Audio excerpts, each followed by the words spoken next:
really excited to be here today. My topic, kind of as Charles mentioned, is more broad and all about building honest relationships with your customers and your prospects. So as I kind of go through the points of what I want to talk about today, just think about applying it to pretty much anywhere in your sales cycle, any type of people that you might be speaking to, any seniority level, because it's something that you can apply to all of the parts, basically everything to do with your sale. So firstly, I'm sure that everybody who is attending this session is an incredible salesperson or maybe aspiring salesperson, and you could probably sell a card to a bird, for example.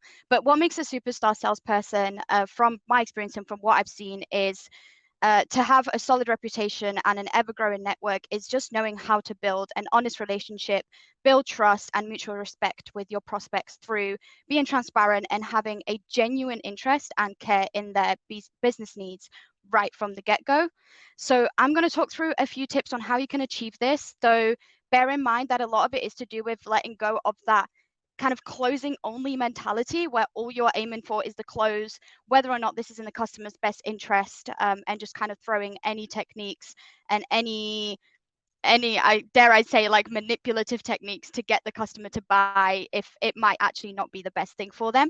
So especially in this current economic climate, hence why that's in my title, is that right now buyers are much more wary of their purchases overall, and their vetting is quite a lot stricter from what I've seen, and from what a lot of salespeople are saying. So they're much more likely to evaluate multiple options, and to make sure that they make the right decision. So you want to stand out because many products can be pretty comparable. Obviously, pretty much every product especially in the SaaS industry, has a competitor, but people ultimately buy from people.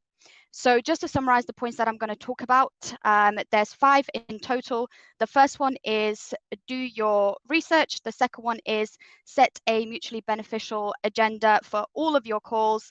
Number 3, have a framework or structure for all calls, but especially this is around discoveries and demos.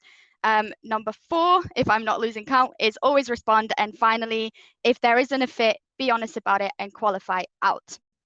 So just to talk a little bit more about do your research, it seems really obvious, but sometimes it's very easily forgotten, or sometimes you just go through your day where you have a bunch of meetings and you'll do all of your emails and then you're like, shoot, now I have to get on this meeting. I don't know exactly who I'm speaking to, what their role is. You don't want to be that person. You don't want to go on a call and wing it. So do your research, find out what their role is, what their role may entail, what that person is going to care about. A lot of the times you can kind of gauge this based off like their seniority level, like a financial analyst versus a CFO if you're selling to finance. They're ultimately going to end up being very different conversations. But also don't be afraid, like don't assume too much and don't be afraid to continue the research as you go into the call and ask them how your solution or basically in relevance to your solution, what they would do on their day-to-day, and ultimately figure out what it is that they care about. So that's what you can focus on throughout the call. The second part of doing your research is actually doing a bit of personal research. There's no harm in finding something to relate on, whether it's a school they went to, whether it's a sport, whether it's pets, or anything that they mentioned. Like Charles mentioned on my LinkedIn, I mentioned that I went from dance into tech sales.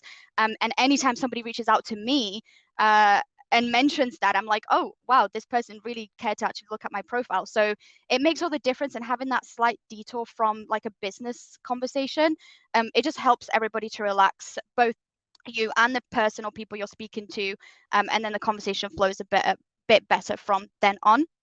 So number 2 was about setting an agenda that's mutually beneficial. Now, I want to put an emphasis on mutually, and to do this on pretty much every call, because 1, it shows preparation, plain and simple.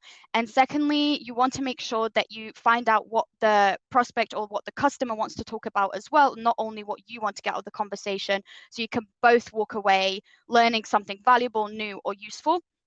So whenever you have a proposed agenda, always say that at the beginning of the call, but make sure you are always asking the customer or prospect if there's anything they'd like to add, because ultimately every relationship, whether it's professional, whether it's personal, whether it's with your family or friends, it works 2 ways. So you want to make sure that everybody kind of gets to chip in equally to these conversations.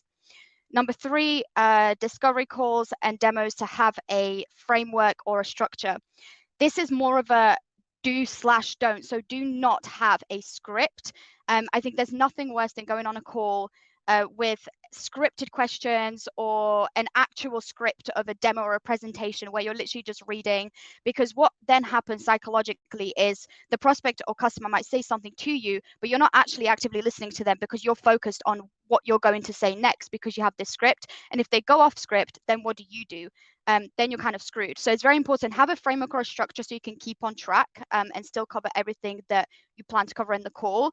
But just don't have it scripted because it just comes across very unnatural, and a lot of buyers can see straight through that. Number 4, always respond. This one is also, again, pretty simple, but it's very easy to let emails kind of slip through. So never, ever leave an email or like a phone call or a voicemail from a prospect or customer unresponded to. Aim to get back to them within 24 hours where time permits. Because this kind of behavior is actually often mirrored. You'd probably notice. So don't be surprised if you experience delayed responses or ghosting from your prospect, if that's actually the same treatment that they've been receiving from you.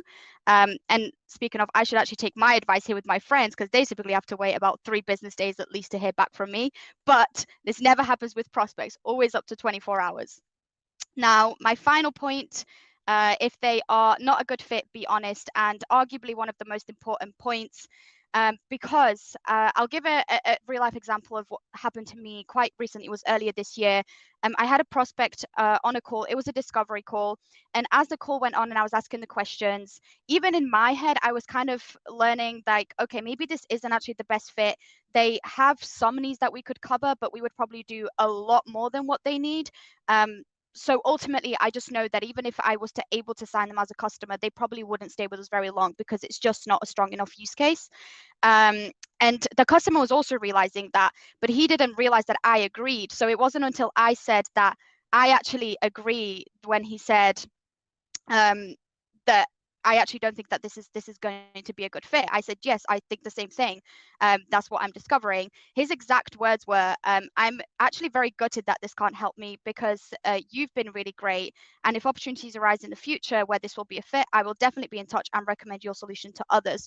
So just by basically being honest with the customer and not trying to sell something that would ultimately not help them in the way that they need, I've potentially opened up future opportunities. Like he said, if he moves on to a different company or recommends us to some of his like colleagues or friends or people he's met professionally, then it makes a really good reputation for me as a salesperson, but also for our business, to not be known as a super pushy sales team. So to summarize, number 1 is do your research, both professionally and personally. Number 2, set a mutually beneficial agenda. Number 3, have a framework or structure for your discoveries and demos and pretty much any call where you can. Number 4, always respond. And number 5, if there isn't a fit, be honest about it and qualify out. With qualifying out, though, one very important note, do not qualify out too early. Make sure that it genuinely is a qualified out opportunity and it's not just somebody who isn't quite understanding their pain. So still definitely do the due diligence and ask all the relevant questions.